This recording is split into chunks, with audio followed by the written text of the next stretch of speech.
Oi pessoal, tudo bem?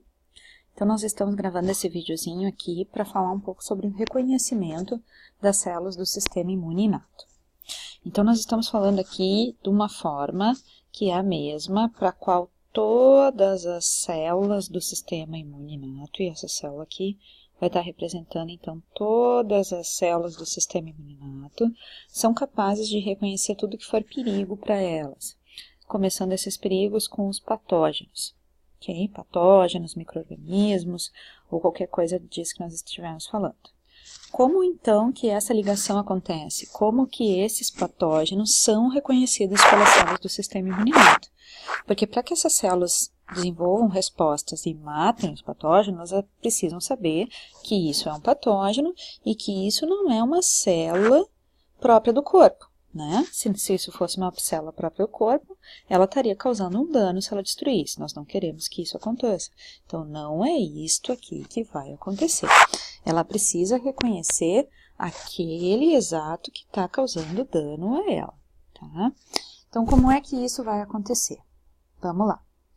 Esse patógeno, ele tem na estrutura dele, aqui assim, diversas substâncias, diferentes patógenos vão ter diferentes estruturas, mas basicamente a gente vai encontrar grudado aqui no patógeno uma estrutura, ou um outro patógeno tendo um outro tipo de estrutura, normalmente estruturas proteicas, ou ainda esse patógeno pode ter a capacidade de liberar algumas substâncias. Outra cor para ficar melhor. Ele ainda pode secretar algumas dessas substâncias. Todas essas coisas que a gente está falando aqui, então essas estruturas que tem aqui no patógeno que a gente falou ali, que estão grudadas nas superfícies dos mais dois diferentes tipos, ou aquelas estruturas que o patógeno secreta, todas essas estruturas aqui são padrões associados aos patógenos, e a gente chama isso de PAMPs. Então, esses PAMPs, que são as estruturas, ou como a gente chama padrões moleculares associados ao patógeno, é aquilo que tem de diferente do patógeno e as células do nosso próprio corpo, vão ser reconhecidas por esse grupo de proteínas que a gente desenhou aqui nas células do sistema imuninato, que são os receptores de reconhecimento de padrão.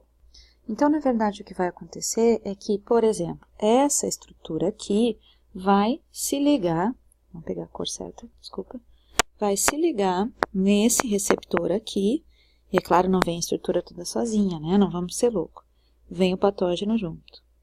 Então, esse patógeno aqui, mostrando essa estrutura a esta célula do sistema imuninato, esse patógeno vai chegar mais perto dessa célula, ele vai mostrar essa estrutura aqui a esse receptor, os dois vão conversar, vão se conectar, e a partir dessa ligação, dessa conexão, esta célula aqui se torna ativada.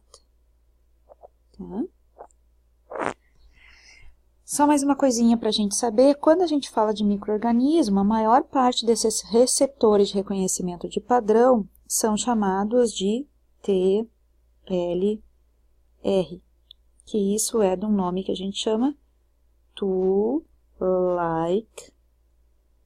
receptor.